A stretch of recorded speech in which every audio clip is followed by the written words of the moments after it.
Election 2017 has commenced as voters in Colorado counties receive their mail-in ballots this week. Denver voters will decide school board races, a major bond package, and Initiative 300 that will require large new buildings to have rooftop gardens or solar panels. Aurora and Lakewood voters will decide contentious city council races. And for the Denverites out there trying to figure out all the different things on the Go ballot proposal, the latest Westward has a pretty good piece by Anna Campbell, all breaking it down. Patty, tell us more about that and what what we should expect from Denver voters this election. Hard to tell what to expect from Denver voters right now. I think you can kind of divide their support on the Go bonds the way they feel about Amazon. There are a lot of people who say, city's growing too much, we should have taken care of some of these problems. Do we want to give the city a lot more money, although it'll come from bonds, arguably not from taxpayers directly? Do we want to give the city more money so we can grow more? So there's a backlash on a lot of these. It's divided between A through G. You don't have to vote for all of them, you can pick and choose. So one of the good ones is for the library. There's one for rec centers, really good one for Denver Health and a new facility there that is definitely needed. There's a question about the arts and culture districts, whether or not we should be giving the museums and some of the cultural institutions more money for more building when they already have the SCFD. But the responses we've gotten right now divide a lot along the Amazon lines. We want to grow or we don't. We're mad at the city or we're not. And so we're going to see a lot of action there. But in Denver, it is like a cakewalk compared to Douglas County over the school board. I mean, the fights going on in the suburbs are a lot more rowdy, except for Initiative 300, which is not going to make it here, the green roof one. And I would like to ask why Denver doesn't just rename the initiatives. Last time we voted for 300, it was pot. The time before that, it was a wage issue with restaurants. Before that, remember when we were supposed to have the Safety Through Peace initiative? That was also 300. They never quite go through. That's a good point. The Initiative 300 seems like the kiss of death there. It's worse than a well, prediction of success. Well, it worked with social media, the social marijuana consumption, except we still don't have any applications. Good point. Good point.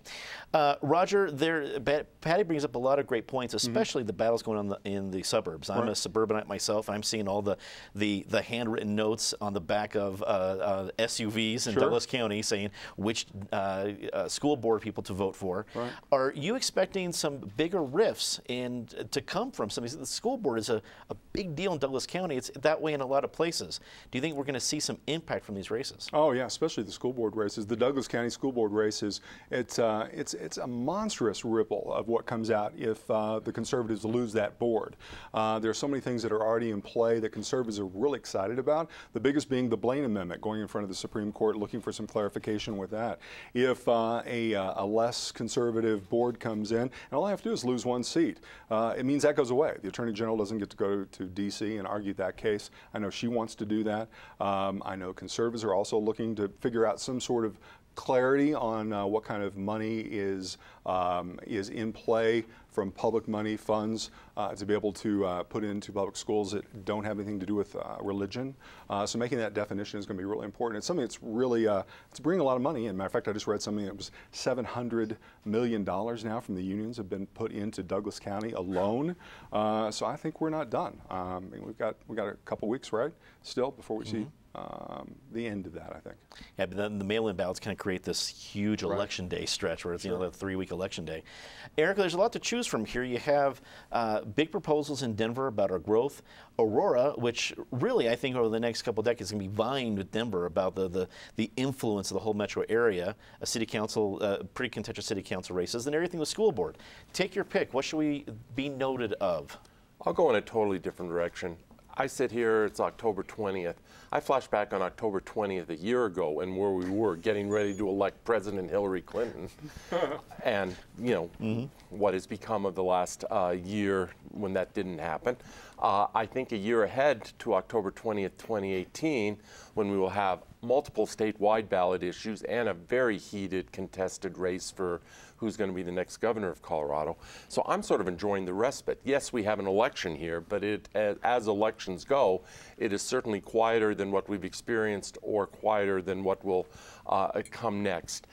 In Denver, I hear Patty in terms of the bond issues and how this has sort of catalyzed some of the Amazon pro and Amazon con along those dividing lines. these bonds always seem to go through. Well, whoever the mayor is at the time puts them up every 6 or 8 or 10 years. Last time was Hickenlooper's A through I proposal.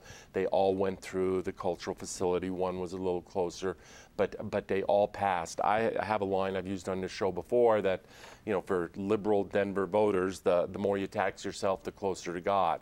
And I do think, even though there is more pushback and Amazon has catalyzed it, I expect those to go through. I think the school board races, whether it's in Denver, whether it's in Aurora, obviously the one in Douglas County, which is very, very heated, to the extent we have heat and fire in this election, I think it is largely around those school board elections, and the stakes are high in terms of the reform-oriented direction. Now, what reform looks like in Douglas County is very different than what it looks like in DPS, but most of these districts have taken a reform, choice-minded approach, and that approach is very much at stake in these elections.